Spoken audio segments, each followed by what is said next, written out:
So I'm outside the KC Stadium. This is the home of Hull Football Club, and this is where the journey of Alex and Matt, who at Flex Health, where we're off to now, started their journey and started working together. So they worked in the sport before setting up the company. So we're going to go and chat to them and hear more about how their business started. Alex, Matt, great to see you. Likewise. We finally got together, so I'm very pleased to be at Flex Health. So yeah, how's it going? Good, yeah, thank you, yeah. It's nice to be sat here finally talking, isn't it, I think? It is. A year in the making. Well, it is, yeah. I think I came up here earlier on this year, and Stu gave us a bit of a tour on things. But I'm really interested to see, like, you see you guys a lot on social media, really enjoy the content, and I know that the people that I speak with, they really enjoy what you're doing. So I wanted to give an insight into how Flex Health got formed and some of the things that you've got planned. So, big question: like, how has this become? Do you want to do the script, or do you want me to do it? How did it become? Yeah, 2 minutes. Elevator pitch. Yeah. A lot. Organic, I guess, is, I know, as corny as that sounds, but we had. Someone asked us this question last week, actually. What were your goals? Like, did you foresee this? And the answer was no. I remember we were travelling down to Ipswich, because I'd forgotten where we were going. We were travelling down to Ipswich with the 23s at Hull City. I'd done a little bit of part-time clinical work ever since graduating in 2011. I was a sports rehab by background, and then did a second degree to become a physio. So I'd always had my hand in. Football, as we said earlier, it's one of them. It's unsociable, but not unsociable at the same time. Like, you can guarantee more or less on a Wednesday you're going to have off, or I don't know if it's changed since we were there, but you very rarely worked into beyond 2-3 o'clock. So you could guarantee you could book a few patients in on a night, and I'd just done that just as because it don't pay great, to be fair, football, especially when you're first in the door. And then me and Matt became closer as friends and started working together, more and more close clinically. And we went to Matt was the head of medicine at the under-23s. I went down with him as well. And we just set up a part-time clinic out back of JD Gym as the goal to make a bit of side cash. And it started building, and then the plan was just to have more money than we have on the salary at Hull City. We started in September 2015, and I'd handed my notice in and left by February 16. So we just decided to see a bit of an opening in the city. We just had the ethos of treating people like a professional athlete, and that was with intensive rehab, seeing people a number of times a week, being objective, doing things like pitch side rehab, taking them from the point of injury. And that was our model. I guess in essence it allowed us to move quickly because we didn't need a mass amount of patients because we were seeing them more than once a week, if that makes sense. So that started growing, we then started getting good results, people sort of liked it. And then fast forward 10 years, we've moved premises twice, had a fully fitted out clinic with obviously showing you around. I think we've stumbled into occupational health as well. So I think across the two companies, we've gone from me and Matt part-time to 35, 36 employees now. Creeping up to 40. Majority of full-time. I think out of that maybe a handful, 4 or 5 are part-time. And that's it. That's where we're at. Yeah, no, it's amazing. Like, well done. Like 10 years, even just getting a business to last 10 years is not an easy feat in itself. And then, recruiting and building a team, and we're in your office here. And like, neither of you guys are really in your physio gear. So, like, what does life look like for you now? Yeah, I think the word is reactive more than anything. Like Al said earlier, we were showing you around, it's not for the want of not wanting to treat, it's more that time was just becoming difficult to manage whilst we were treating, so we left it as late as possible to decide and then to step away from treating completely. We were just finding that decisions were coming harder to conclude, things that we've always been quite good at, which is coming to decisions together. We were spending less time together. So like kind of what allowed us to grow quite quickly was probably us two spending quite a bit of time together and fleshing out ideas. We were getting that less and less and less because our diaries were conflicting, and then the admin time that then we then had together was again becoming restricted. So yeah, so now it's sort of, we've got an occupational health kind of division, I guess, which takes a lot of management at the minute. So there's a lot of logistics that are involved in that, certainly a lot more than the physio side. And then it's just sitting with managers really now of the relevant teams to sort of talk about numbers, performance, issues, trying to stop issues before they're starting to become issues, that sort of thing really, isn't it, I'd say, on a day-to-day basis? Yeah, absolutely. I think the big thing was that mindset, so treating someone or having a 2 hour block of treating people, you then I needed certainly an hour to then decompress. I'm very buzzword ADHD and sort of mindset will just ping off everywhere. So then I probably need an extra hour just to settle myself down behind the desk. And like Matt said, I'm at that time we got together to sit down and think, right, where are we heading, where are we going?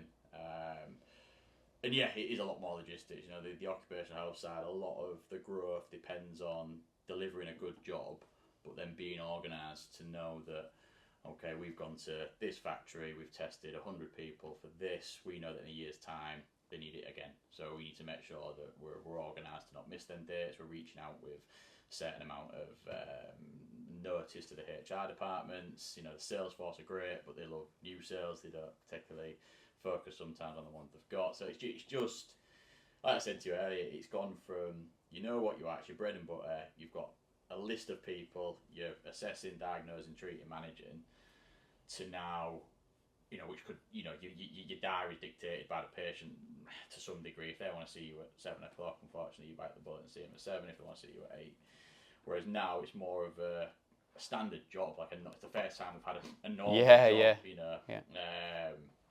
where I've got this meeting on a Monday and I've got this capacity stuff to do on a Monday. I've then got Tuesday. I need to make sure all these are ticked off. So that was the hardest thing for me, just getting used to that, just knowing that I have to be a bit more regimented with what I'm doing and stick it in a diary, because otherwise it just doesn't happen. And how have you built? You built, like you mentioned, salespeople there. Like, how do you know what you're looking for in a salesperson? Well, I said, take your camera out there, because we definitely don't know what we're looking for. I think, do you know what? The one thing that we've always done particularly well, whether we've known it or not, is just find the right people for whatever reason that is. Do they fit in culturally with me and Al and what we try and do? And I think what we've become certainly better at the last year is being quite, and again, it's corporate nonsense, but fairly unapologetic when it comes to the interview process about how we operate. Because we have made hires in the past of trying to get people, and we've almost tried to fit their mould, whereas then actually when we were like, nah, like, we know that we're pretty laissez-faire in terms of our management style. Thank you.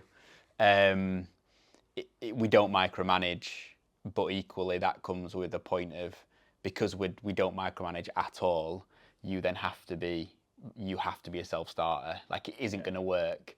So when we are interviewing people now, that's sort of how we pitch it, and we're sort of like, look, if you like a regimented diary, we're not going to give you that. So this isn't going to work, sort of thing. Whereas if you're gonna tell us you're gonna get these results and this is the way you're gonna do it, and in every month when we sit down with the sales team and say, right, what new contracts have you acquired? This is what I've done. This is how I've done it. Then we're gonna get on, basically. And when we find people like that, it really, really works. And to be fair, we've been really, really good at that recently, haven't we? Just finding the right people from a personality point of view that are going to come in, get stuck in, and just like crack on, basically. Whereas I think with this, particularly the sales side of things, it is about finding those people that are. I felt like it's a strange role, because they've got to have a passion for the industry, but equally they've got to be self-starters as well, really. But that's the weirdest thing. I mean, we've gone from just needing a team of physios and therapists and masseurs to all delivering relatively similar services to needing nurses, occupational health technicians, sales staff, finance, number of admins, all doing their own little pocket of admin. So yeah, it's been it's just I think just adapting. That sounds a bit again corny and corporate as well, but when we first started at the physio side, we didn't believe in a rota. We were there working every hour under the sun. We were dragging people along with us. We had people that buy into it. As time changes and we become less and less clinical, people are not seeing the hours that we put in because they come a lot more behind the scenes rather than being out on the front line. So then we found explaining how we work as a business to new people coming in wasn't working. So we did bring a rota in and we gave structure to people and it took a while getting used to that. Some people liked it, some people didn't. Still happy to be flexible if someone wants to change their shift last minute, blah, blah, blah. But yeah, it's just been, I think as our roles change, it has changed how we run the business, if that makes sense as well, or certain elements of the business anyway. Like, how does the dynamic work between you two? We've been quite lucky, haven't we, really? Yeah. No, I mean, that's one thing that we just naturally fell into just our passions. So me very much marketing, understanding that. Al was numbers, data, finance. Spreadsheet. Yeah. Excel. But it genuinely just happened naturally. We were like, this was my passion, your passion. We never really discussed it, but it was just very clear that we were almost starting to establish roles that neither one of us would. That happened until maybe year 6, 7. Because we were juggling everything, and we had we sort of diversed into a bit of health tech. We then obviously went into occupational health, but I think the heart of it, the first 4 or 5 years, we were just we've always had the same passionate ethic, physios. haven't We we? always wanted to treat everyone the same and get good physio results. Ultimately, that was the core. Yeah. On. And then we'd always pull the same hours, wouldn't we? Yeah. We'd never want to if there was something that needed doing at the 11th hour, like when we first opened that building, it flooded. Literally the first day we'd spent a lot of money doing that, and then I'd actually just come back from a stag do. Oh yeah. And then I had like loads of missed calls, and basically it had completely flooded. So we had to open at 6 o'clock on the Monday morning. Luckily, we were at Humberside fire. Yeah. So it's just there. The fire's there. So we were there. We basically, long story short, we were there until 4 a.m. Me and you were there till 4 a.m. And I remember there was a point when I think it got to like 2 a.m. You had the drains up and everything. Yeah, trying to figure it out. Found the drains. Yeah, it was, and I think you turned to me and was like, "Can we go home?" And I was like, "We need to open tomorrow." I was like, "We can't cancel." And Al was just like, "Yeah, all right, yeah." So then, but you just find a way, don't you? But the best thing is then the next day we were obviously like zombies, but some of the staff did come and try and help us in the afternoon, but some of them naturally just couldn't, and they were none the wiser that we'd been up till 6 a.m. trying to get the building open. They trotted into work, saw all the patients, and then we're like, that was absolutely horrendous. Like, because we'd gone home, hadn't we? And then it started raining again at like 11, and then it re-flooded. Yeah. So basically, what happened is. It was just a rundown warehouse. It didn't even have a roof on when we first started working with him. The landlord was great. He's done quite a lot of the work. But what had happened is a lot of the debris from the roof had fallen down the drains and blocked the drains. And then when it rained, we'd installed toilets. It was all fresh plumbing. It was all fresh rainwater that did flood it. Fortunately, but it was coming from the ground up rather than coming from the roof. So it was. But yeah, just things you don't see. Yeah. But yeah, that's just always been our ethic, really, hasn't it? Yeah, I suppose. And that's really good, isn't it? I think having that dynamic, people talk about having 2 different roles, and it is very different roles, isn't it? The things that you've mentioned, and it's really good if you naturally find that. And then, like you mentioned, a couple of things. I know you developed some software. You've got the occupational health. Like, where do those entrepreneurial ideas come from? Usually just like the same with the app when we set Flex up, just on a bus down to Ipswich, it's just an odd comment, and then it's like sparks. Then go and something, investigate like, oh, it. got legs there. Yeah, go and then- investigate it, and then, you know, I think we've probably learned to be a little bit slower now. Certainly. We were a lot more gung ho in the early days. We didn't really do much market research. Now we're a lot more risk aware of situations. Don't get me wrong, we still very much got that. I'm not a big fan of the word entrepreneur, but we've got that like spirit, I guess. But it's a lot more slower in it in terms of coming to a decision. You know, we do get counsel now on decisions rather than just going, that's a great idea, let's go and do that, and then before you know it, you've spent thousands of pounds and you're not in the position you thought you were going to be in. MVP. Yeah. That's it. Yeah. Well, I actually hate the word entrepreneur. Entrepreneurial's all right, but I can never refer to myself as an entrepreneur. Yeah, You feel same. the right tool. Yeah, you do. Yeah. But I remember we had a chat with Sarah Holt, who's a friend of mine, works in occupational health. She's an absolute amazing person in the NHS, completely driven. She runs it like a private business. She's so impressive.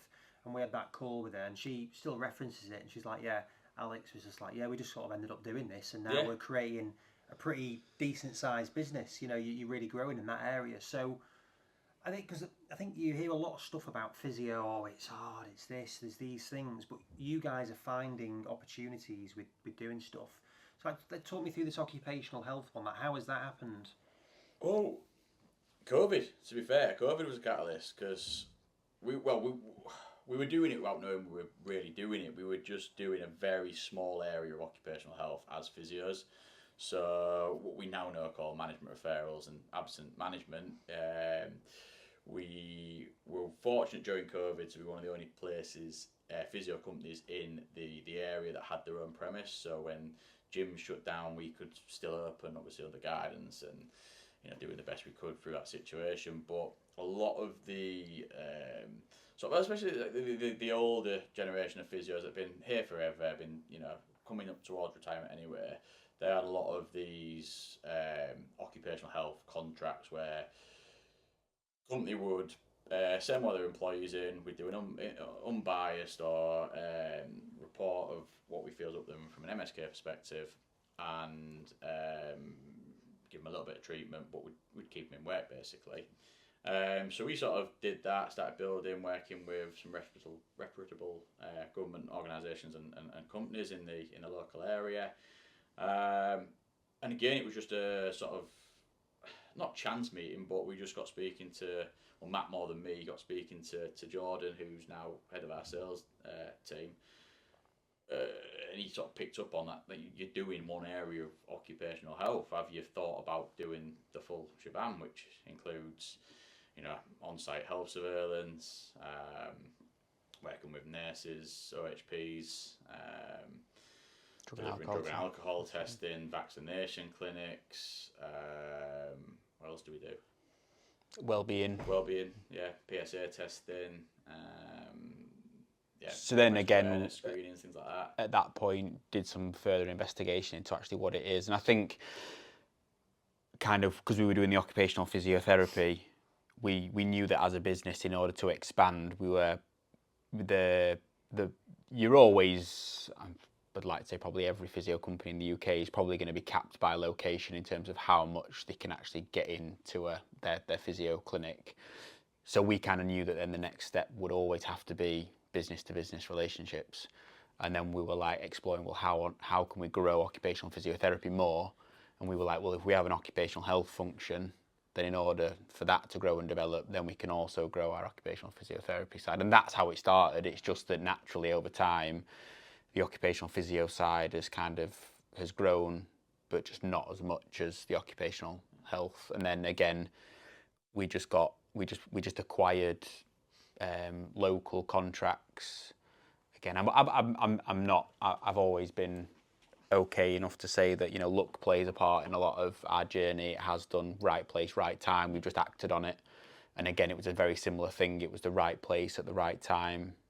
We didn't know it, but looking back, it was. And then we acquired some really strong local contracts that have just allowed us to expand and grow, really, and then go from there establish ourselves as probably, the one of, if not the leading provider in Hull now for occupational health. And then it's just sort of growing regionally, really, is the focus. You know, you've got big companies in Hull that have other sites, you know, but our furthest is like Montrose in Scotland, for example. Delivering national occupational health now, which is sounds like, when we talk about it, sounds like a snapshot, but you know, we started this 2 years ago, and you know, I remember thinking 6 months in, we're paying a lot of wages here, and we haven't got many days booked in the diary, and I'm starting to think, have we made another mistake here? And then we went through a few changes, we started getting a bit busier, but unlike physios, I feel physio's an easy business to set up for the fact, for risk purpose. Like, the decision for me to leave Hull City was easy. I was relatively young, I think I was 27, 28, something like that. I knew I had a very small mortgage, I knew what my salary was, and I knew how many patients a week could cover that salary quite comfortably and just go from there. And that was a very basic, logical way for me to make that decision. But I remember being like, it was 12, 16 months in, we're still then lending money from Flex Health to the health company to support it, keep it going. We could see we were growing, we were going somewhere, we were getting there.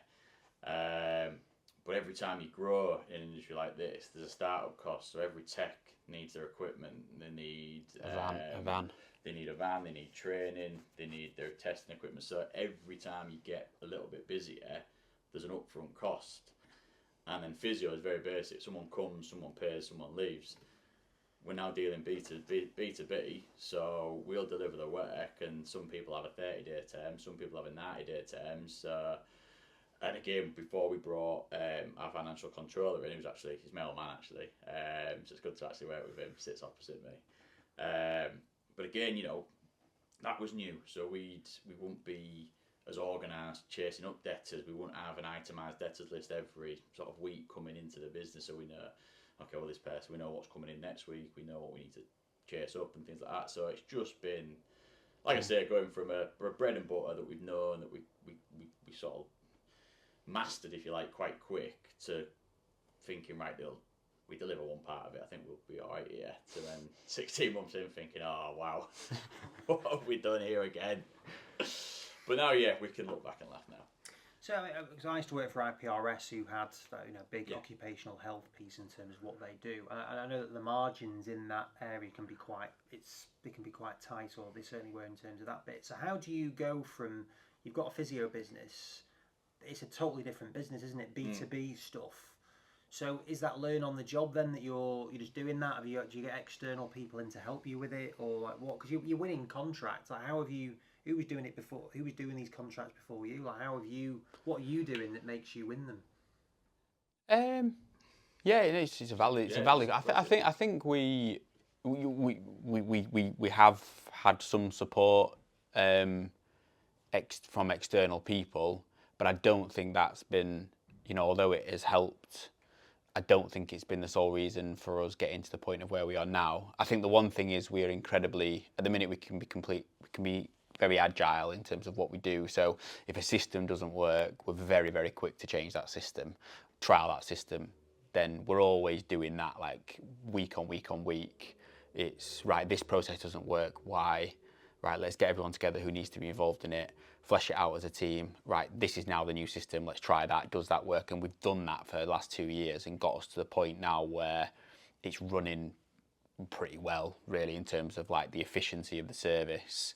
And I think in terms of the other two things, I'd say why it's worked pretty well and that we've kept the margins significant, really, is that we've still very much got that mindset of, like, I think when you're used to coming at it from that startup mindset, like, we've still got that. We'll always have that mindset. It's like, if you, like, to go and buy an occupational health van brand new, it's 80 grand, for example. It's a big expense. So we flipped on its head and was like, right, well, why can't we go and find a van that's nearly new, that had another purpose? We'll go and find a joiner that can go and fit it out for a fraction of the cost. So we're keeping costs down to a bare minimum. we can brand, we can almost like, we can project manage everything, and you're not then having to, it's almost like that seems awfully inflated to us because we know the health industry can be inflated. So why don't we go do it another way to keep our costs down? And then we've always had that mindset of just being clinically led. Like we know we're not the cheapest. We're not going to be a race to the bottom for a contract, but because obviously we're physios by trade, we know that we will always have that clinical mindset. Whereas I think the larger occupational health companies now, they're probably a little bit more strategic and business led. We're kind of maybe a bit more of a fresh approach to it, which companies quite like. They like personal relationships. They like being able to pick up the phone and speak to the physio or the nurse that have done the report, which we can offer them. And that's probably what's allowed us to acquire contracts quickly, hasn't it, I'd say? Yeah, it's almost just as a compare back to it's word of mouth, you know, HR and health and safety departments. They tend to know each other. So what we've found is it's quite good actually, because the first ever contract we got, they've just booked in again for this year. So that's now 2 years down the line. But it was like a snowball that led to the next one. Obviously, the sales team are still digging away and finding new business, but you know, it'd be okay. Well, X from whatever company has recommended we use you guys, and we want to try you out, basically. So yeah, that was it. And we had, especially at the start, we had empty diaries. We could be very agile and get people in, and now it's a case of being organised because we know it's going to come up again and put them in. But I think it is just relationships, really. Yeah. Just being a bit fresher and just. If we found out that we'd lost a contract for one or another reason, we'd be the first on the phone to them saying, "What's gone on? Like, talk to me. Like, how can we make this work?" And I think that's a good point. I think it does understand just feedback, because we have been learning this industry. We've got a very, very sort of good team and experienced team, certainly on the clinical element that guide our processes and EAPs and things. But it's still relationships. It's still making sure that the techs are being very personable when they're delivering the service to the organisation's employees. The sales team and the clinical leads being very personable and very approachable to the head of HRs that are signing it off and getting us in. I think that's it, really. It's just relationships, isn't it? Yeah. Same why people come back to your physio. Yeah. They'll come back for treatment. Yeah, People the best physio in the world and telling them the best piece of information. But if you're a bit of an ass, they're probably not going to come back. It's true. It's funny, isn't it? Because like people talk about sales, or I'm not a salesman, I'm not a businessman in this industry, and it's like, well, what does even sales mean? Like technically, I'm a salesman. I've never ever thought of myself as that. It's just having a relationship, doing a decent job, communicating, and people ultimately make their own minds up. But it's like we were talking about trade shows before, and it's just like I feel like it seems to be like an us and them, and that's why we don't really go to that stuff. Whereas I think if you're having genuine relationships, speaking to people, and then if something's not working, if they don't like it, you don't like it, you just have a chat and say, right, well, how do we sort it? Yeah. And that's really, it's quite basic stuff, isn't it? But I think particularly here, it doesn't seem to be that is always the norm. Yeah, it's true. Yeah. You know, at the end of the day, we are delivering now a mandatory service. You know, that's the main difference in terms of delivery from physio to Oc Health. This is a UK government mandatory service that if you own a company that employs X amount of people and they work in this setting with noise above X decibel, you have to test their hearing at this many intervals, and these results lead to this. So it's very pragmatic. The right word is that? Yeah, it's just a service that needs to be delivered. So, you know, if you understand that and know that, okay, well, the difference between going with us versus someone else is probably going to be the relationship in between and how you're speaking to the people that are making the decisions. Yeah. No, it's interesting. Like, and getting back to your clinic here, like you've got a really well kitted out clinic. You've got an Alter G, you've got dynamometry, shockwave systems, you've got a lot of other great stuff in there. So when you've come from, you guys have just set this up yourself, relatively young when you're setting all this stuff up, how do you pull together the business case to get all that stuff in? Save. Yeah. We've always been really good with money.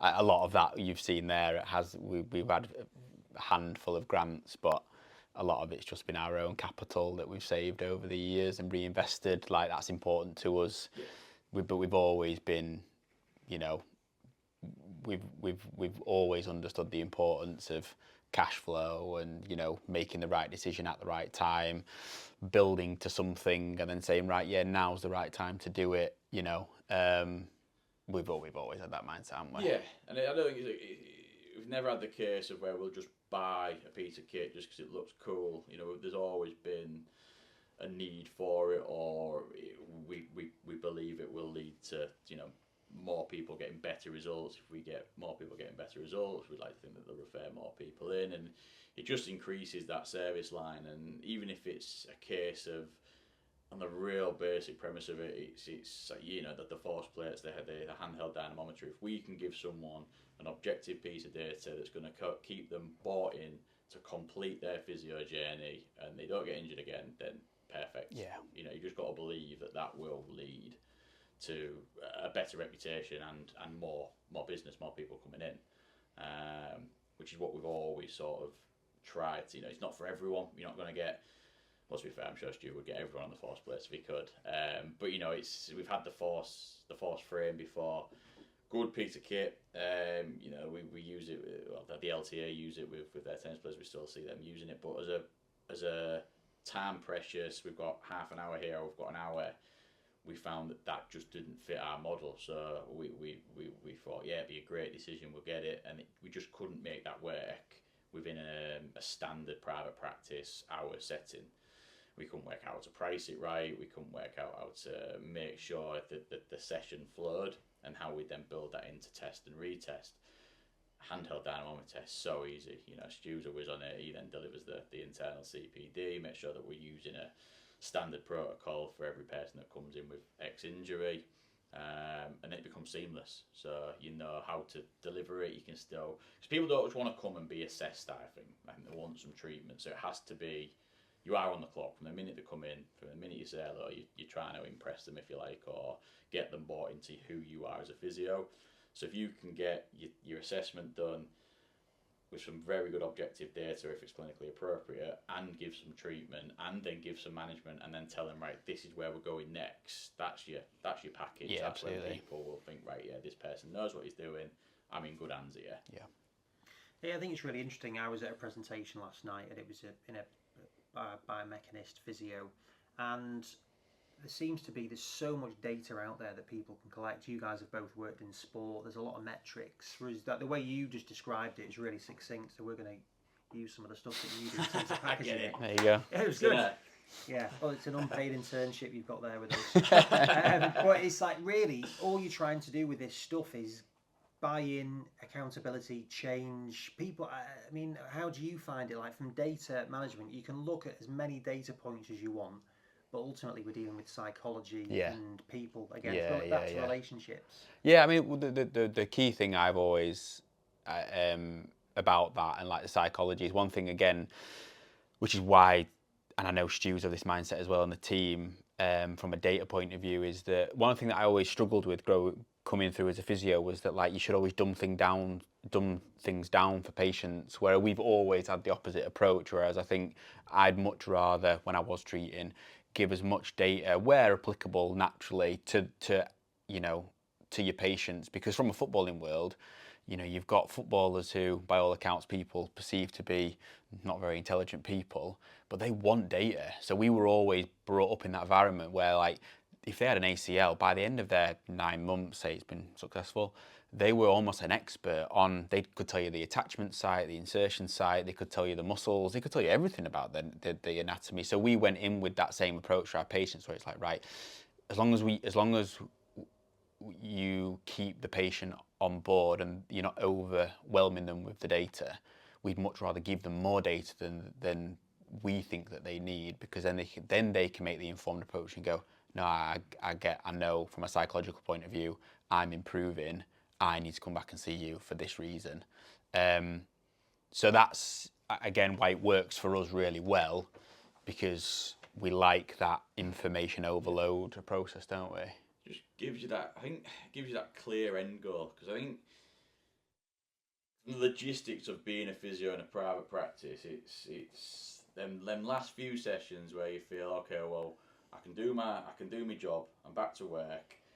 I can do most things in the gym. I reckon I could go training or do five-a-side if I fancied. It's probably 50. Is it 50-50? Is it going to go? Is it not? I think where you've got a piece of kit or a piece of evidence-based protocol, or you have a clear plan that I'm not going to say you are fit to do X until you can do this. I just think it gives you that last little bit of buy-in, so people actually complete their journey rather than not coming for them final 2 sessions, or just not booking in when they need to change last minute, which happens. We all work. We're not dealing with professional athletes for the majority of the time. Rather than saying, okay, well, I've cancelled this one, let's just call it quits there. I think it gives you that end goal. I think if someone's got an end goal and they know where they're going, it makes it easier to follow, and just rather than being waffly and subjective and, oh yeah, that feels strong, or you're looking good when you're moving. It's right, no, we've got a piece of evidence here that'll say, right, well, if you get to this, there's a good chance you're going to be fine. Yeah. No, I think the simpler the better for me. Whether you say I'm not smart or whatever, I like 3 bits of information, say, or whatever it is, because otherwise there is so much. And it just does for me. I want to get onto your time in sport as well, because I think people do make that generalisation that football players particularly, or they're stupid. And my experience is actually these guys are really, they're the absolute pinnacle, particularly in the Premier League. Like these guys are, you don't get there just by being stupid, because you've got to apply yourself mentally, physically, interacting with different people. And in terms of how have you used what you learned in sport and brought that into what you're doing now? I think it's probably I think in sport you're almost taught that you're not never off the clock, but I think there's certainly that mindset you always have to be. There's always going to be an element that you could get a phone call at 10 o'clock on a night to this needs fixing, and because they're such, they're assets that are worth so much money, you were at their beckoning call. And I think that's what we've brought with us, is that, like, if a job needs doing, it will get done, like, no matter the cost.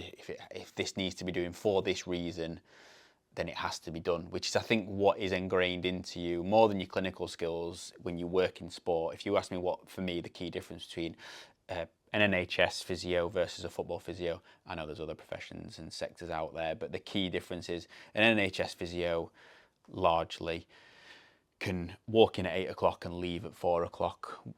I understand there's different, sectors that you can't do that, but that is largely their day job. Whereas in football, you can't walk in at 8 o'clock and leave at 4 o'clock, because there is always going to be something that crops up that you just don't expect to happen. I think it gives you a good grounding to adapt to change quickly, get a result and move on, because you are under a lot of pressure to make sure that individual, because the player has their own pressures, they put it on you, the coaching staff has pressures putting it on you.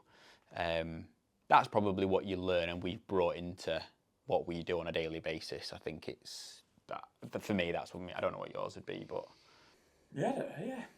So that's good. I think if a patient has a bit of a flare up and texts you in unsocial hours, I didn't think it was unnormal to text back and say, right, or give them a quick call, whether it was to give them some clinical advice or just to calm them down and say, look, this is natural, part of the process. Just chill out, and if you want, I'll get in early and I'll see you tomorrow. Yeah.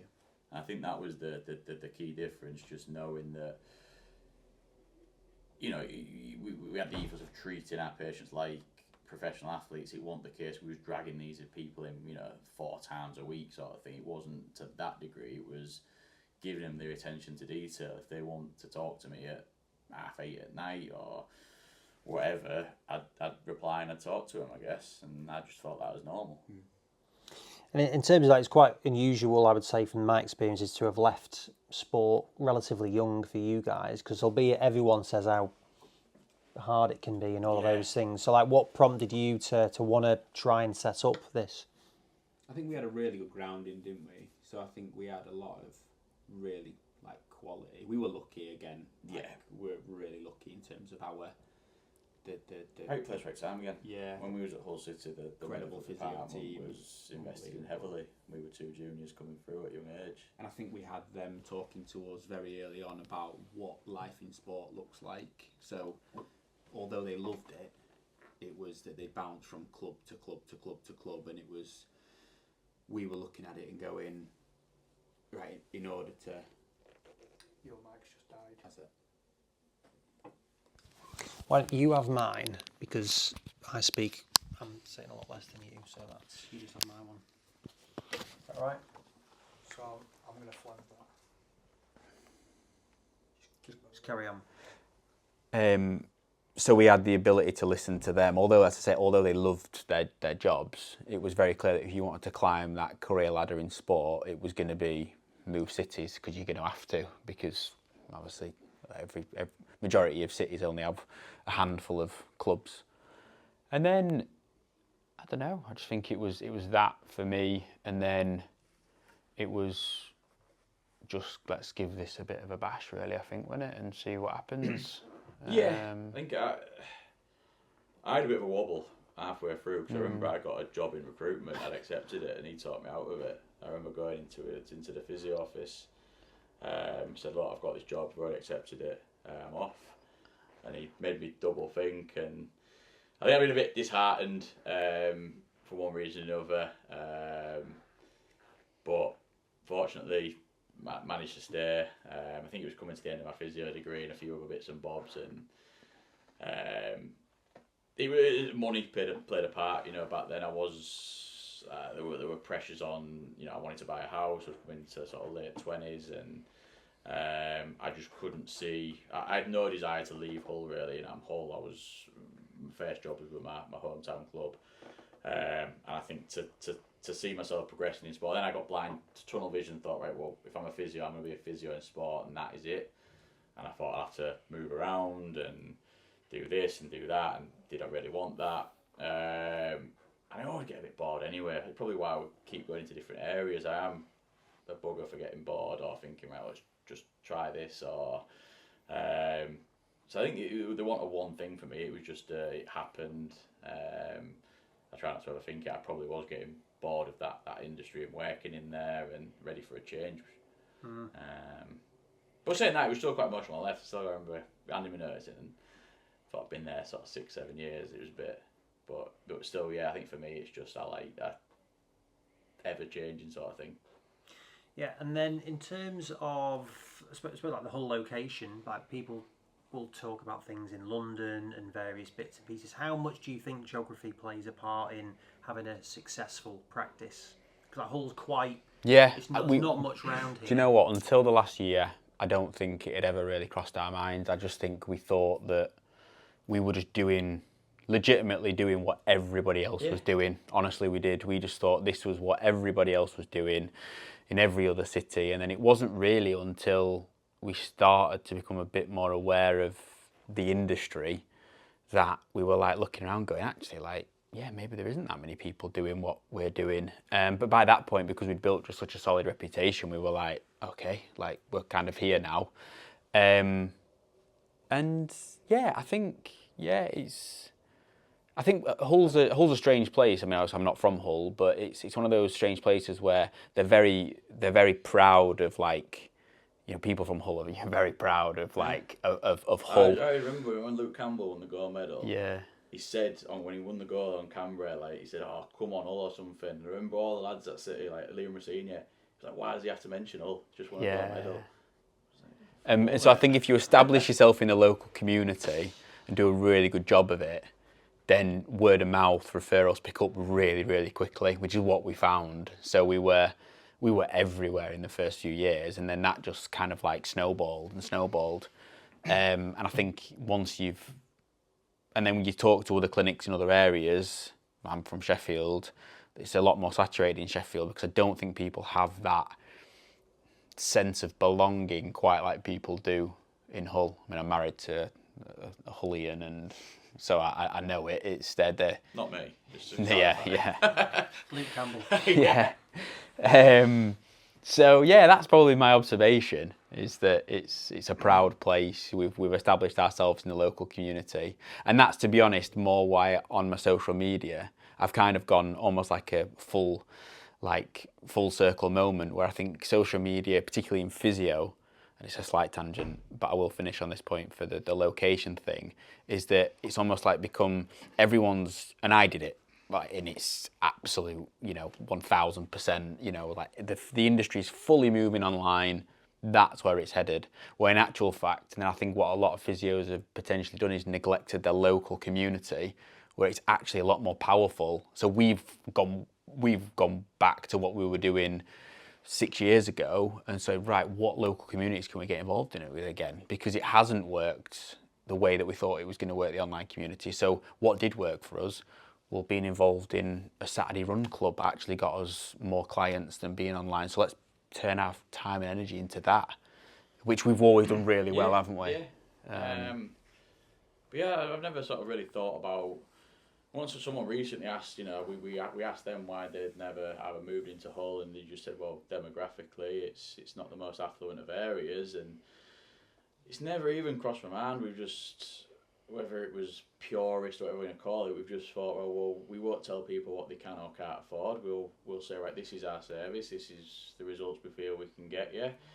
I do think Hull's often looked down upon as a rough city or a bad, but again, that's not my opinion. That's not my views on what the city's got. I think it's got a lot going for it.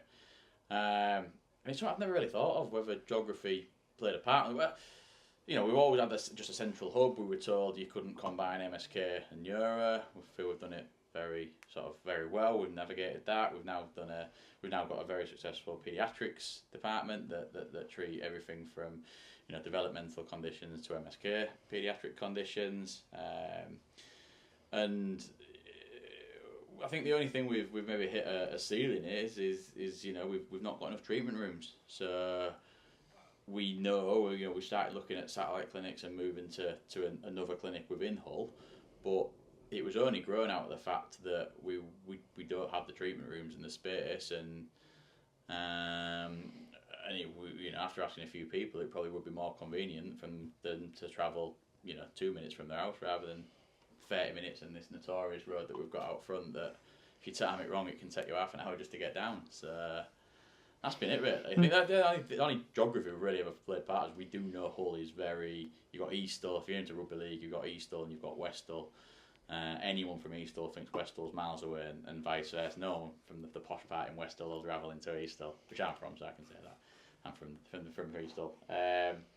But that's the only thing we knew we needed to be quite central. We worked in the uni. We didn't want to move too far from it. So where we are is quite central for Hull. But as far as geography, we've never really thought it's a barrier, it's a block, it'll hamper our growth, because I just don't think it has. No. I mean, that's my opinion. When I go out there, I think it's easy to say, all right, well, they've got it easy.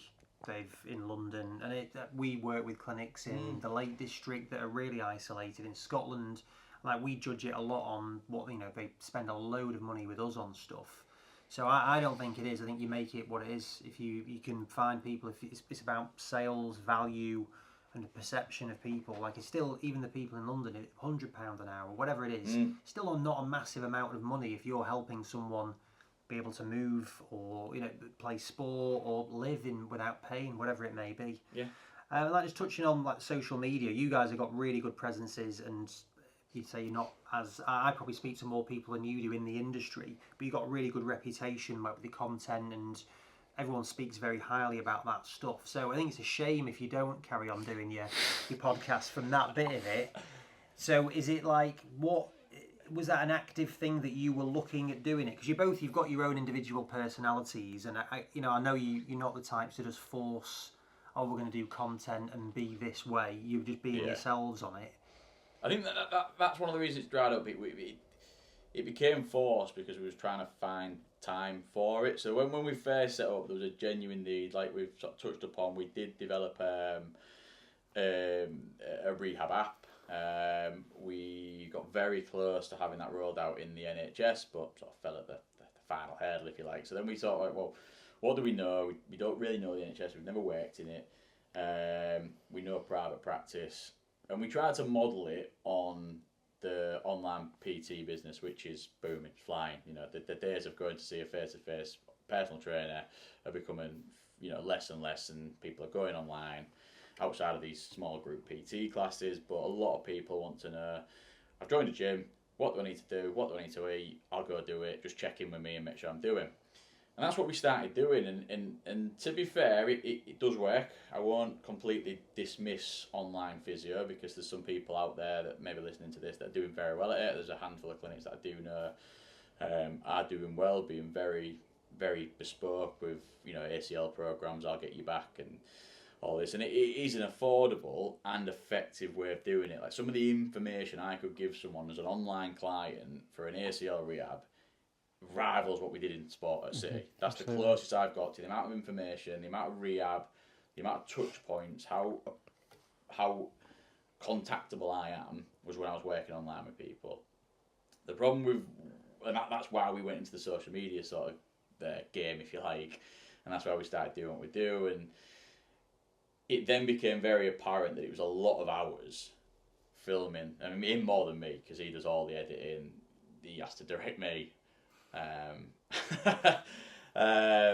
So it then became hard to keep doing that for the returns when we had the Ock Health to focus on. We still had a successful physio clinic to run, and there's the pressures that come with that, making sure that we are still doing what we're doing and providing a good service. So it just became not worth the effort, if you like, to sort of get the gain. Then we found a lot of our followers were physios. You know, they weren't people, and people, I love it or hate it, I personally think it's quite true, but you know, the analogy of the physio is like a plumber in terms of the call to action. It's why you can't truly compare the PT, personal training industry, to physio. Is the call of action is huge in personal training. We always want to be a bit fitter, lose a bit of weight, get a six-pack, not drink as much. Go get your personal training coach. He can help you with that. In physio, you need to be in pain there and then, and made that financial decision that you want to invest in that. You know, it's not just a niggle, it's not just a grumble. And then being the go-to person, being head, who do I go to? It's still not in the forefront of people's mind to think, right, I'll find an online physio. I'll go on Google, physios near me, or NHS. So your actual target audience is tiny, and the call to action is tiny, and it just wasn't worth it, personally. It will be interesting to see where the industry does go with online physio. I am genuinely fascinated, because it does work. It does. Got some really It good does. results with bad back, shoulders. You know, We had patients all over the world we were treating, and the model, because essentially we were lucky in that a friend of ours we were with at Hull City at the time. He has created an incredibly successful online PT business. He now coaches other online PTs, lives out in Dubai, and we went to him to give us some advice on how to grow an online presence. And it was him that said, it's all about personal brand image. You can't hide behind a company profile anymore. It's that people will choose to go with Al because, man, it's daft, but he's got 2 Dashuns and they like Dashuns, for argument's sake. And you almost have to blur the lines between being your personal brand and almost like bringing in that social and personal life. I think the problem with physio that we're always going to run into, and I understand it, is that because we're a professional outfit, we're always going to be governed slightly by the constraints of what we do. And I think while ever that is and should be in place, it's always, and I know that Adam Meekins speaks about this, it's a tricky line to run, because it's like, where do you know, where does it start and where does it stop? And I think the PT industry you can be a little bit more free on what you can and do and say on social media, whereas for us, we're always going to be a little bit kind of like, there's always going to be, we can't ever, go to that extreme, and because social media That's what is now gets is exactly because social media is now so extreme. I still do keep up with what's going on with social media, but all of the online physios that are doing it, they're all doing very similar content because there's only so much you can talk about, like, really. So then who do you select? Who do you choose? Do you go with that guy or that girl for online physio? So it will be genuinely fascinating to see where it heads. I still think there's absolutely a place for it. I think what Flock Health are doing is going to be fascinating, because I think if there's one company that's going to break the mold, and I remember having a really good conversation with Ewan at the CSP, obviously head of digital, and him saying that it's going to, in order, because he's so pro digital, it's going to take a group of companies to do it rather than one company to break the mold, because it's so ingrained with what we do that hands-on, one-to-one in-person stuff. It's going to take a long time. time. I don't see it next 10 years. I don't see it changing that much. And even coming back to that, it is your personality. Like you said, they'll pick me or they'll pick Matt. It just didn't fit in with our model. We'd spent a long time convincing our regulars, our OGs that had been with us since we first started, to go with the people that now worked for us, because we're not as clinical and we're not seeing patients anymore. So we just saw further down the line that if we continue to do this and they're choosing to work with me or they're choosing to work with Matt, how am I going to turn around and say, right, well, you can't see me, you've got to see Dan? And I think in that online space, that's just impossible, because they've bought into you. They feel like they've watched you on TV on their phone for a bit, so they know you, sort of thing, and that's why they've gone with you. And I think it was just not a model that we saw viable for where we're going, basically. Very good. Well, I really appreciate you getting thank you. stuff. I've enjoyed it. It's a shame we can't do paddle this time, but I we'll know, come back but when your hamstring's sorted. Yeah, 5 days post, but like Stu said, what is it? 15 days plus or minus 3. He diagnosed me. Grade 2B. Nice. I think it was still just grade 1, 2, and 3 when I was last treated. Yeah. No, I do know the classifications. Yeah, thanks. Brilliant. Cheers, guys. Thank you you. very No, much. perfect.